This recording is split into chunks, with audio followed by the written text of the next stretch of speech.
श्री स्वामी समर्थ. बाळा, आजचा हा संदेश तुझ्यापर्यंत पोहोचला आहे कारण तू स्वामींचा सच्चा भक्त आहेस. तुझा स्वामींवरती विश्वास आहे, तुझी स्वामींवरती श्रद्धा आहे. तुला माहीत आहे तुझ्या अडचणीच्या काळामध्ये फक्त स्वामी तुझ्या मदतीला धावून येणार आहेत. त्यामुळेच आजचा हा संदेश फक्त आणि फक्त तुझ्यासाठीच आहे. त्यामुळे आजच्या या संदेशाला तू पाहून दुर्लक्ष करू नकोस. आजचा हा संदेश तू शेवटपर्यंत नक्की बघ. त्या अगोदर तू जर का या चॅनलवरती नवीन असशील तर आत्ताच या चॅनलला सबस्क्राईब करून घे आणि कमेंट बॉक्समध्ये श्री स्वामी समर्थ असे 3 वेळा लिहून घे. मग बघ, तुला स्वामींचा चमत्कार पाहायला भेटेल. त्यामुळे आजच्या या संदेशाला तू पाहून दुर्लक्ष करू नकोस. आजचा हा संदेश तू शेवटपर्यंत नक्की बघ. स्वामी सांगतात, नामस्मरण करताना तुम्ही मला पाहत नसाल पण मी तुम्हाला पाहतो. जेथे नाम तेथे माझे प्राण. तुम्ही नाम घेता म्हणून मी तुमच्या मागे पुढे चालतो. नामात मन ठेवावे हेच माझे खरे दर्शन आहे. शेवटी सांगतो, नामाला शरण जा. मी नामाहून वेगळा नाही, नामातच मला पहा.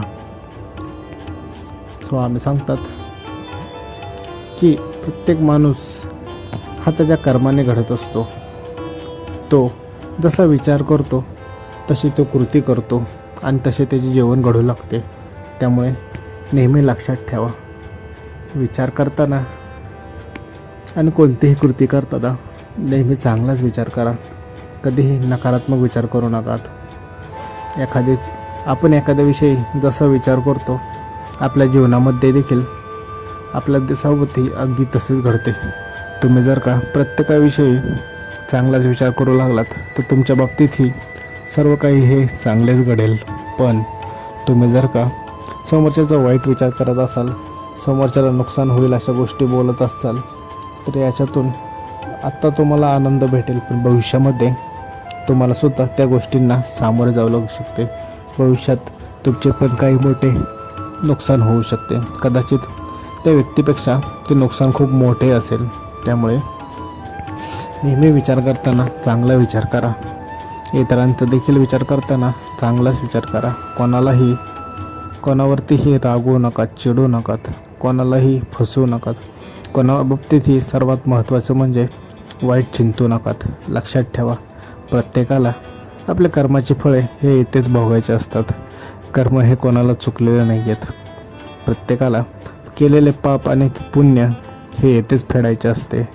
जो व्यक्ती पुण्य करेल त्याला पुण्य भेटेल, जो व्यक्ती पाप करेल त्याला शिक्षा भेटेल.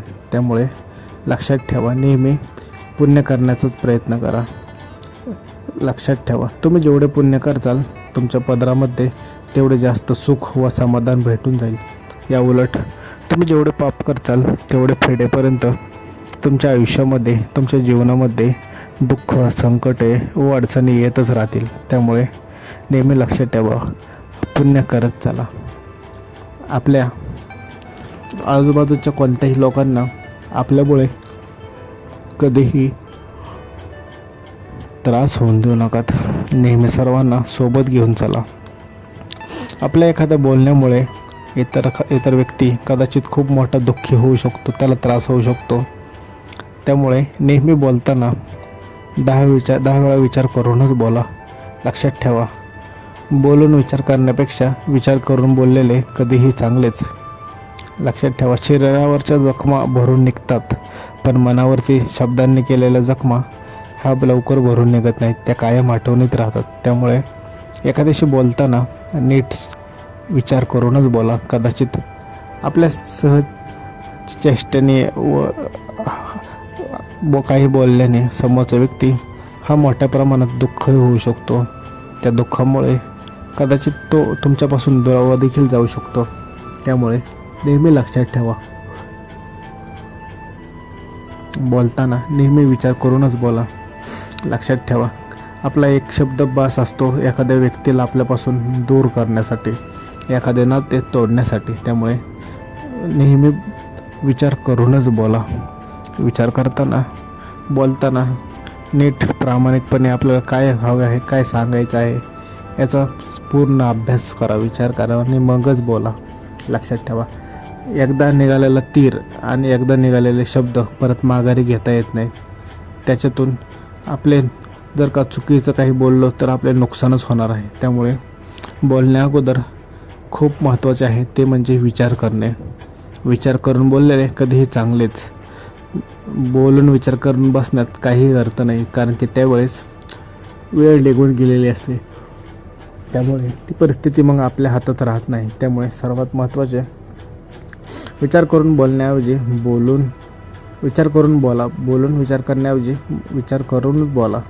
याच्यातून आपण कोणालाही दुखावणार नाही ना, आपल्यामुळे कोणालाही त्रास होणार नाही ना, हा विचार आपल्या डोक्यात येऊन आपण नेमकं काय बोलायचं आहे ते बोलून जातो.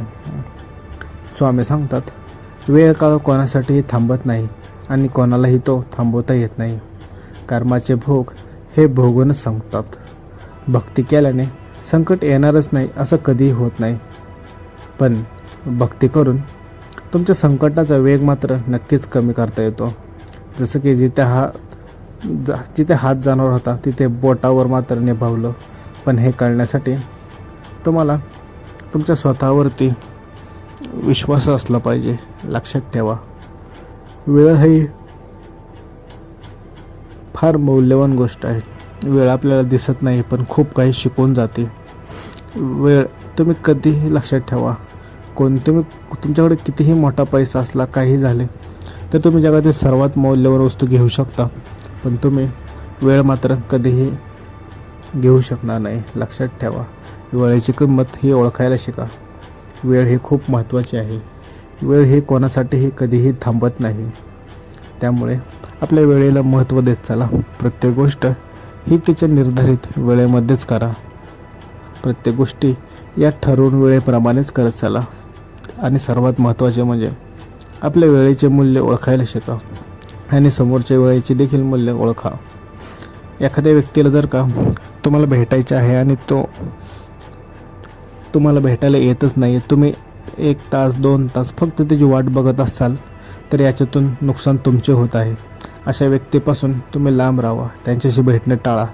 त्यांनाही तुमच्या वेळेचे मूल्य कळू देत. लक्षात ठेवा, आपला वेळ दिवसात 24 तास असतात, प्रत्येकाला तेवढाच वेळ भेटतो, पण प्रत्येक व्यक्ती तो कसा खर्च करतो याच्यावरती त्याचे भविष्य ठरत असते. त्यामुळे आपल्याला प्रत्येक वेळेचा प्रत्येक क्षण हा जपूनच वापरला पाहिजे. त्यामुळे वेळेची कदर करायला शिका. प्रत्येक वेळेला त्याच्या ठराविक गोष्टी ह्या त्या ठराविक वेळेतच कंप्लीट करा. आणि सर्वात महत्त्वाचे म्हणजे प्रत्येक गोष्टीचे, प्रत्येक कामाचे एक नियोजन बनवा, वेळापत्रक बनवा आणि त्यानुसारच तुमच्या प्रत्येक गोष्टी बनवा. या गोष्टी तुम्हाला भविष्यात खूप मोठे काहीतरी चांगले शिकवून जाईल.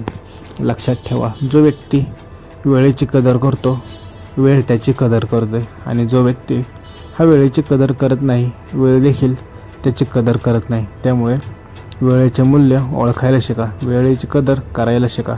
आयुष्यात खूप पुढे जाचाल आणि यशस्वी होचाल. श्री स्वामी समर्थ.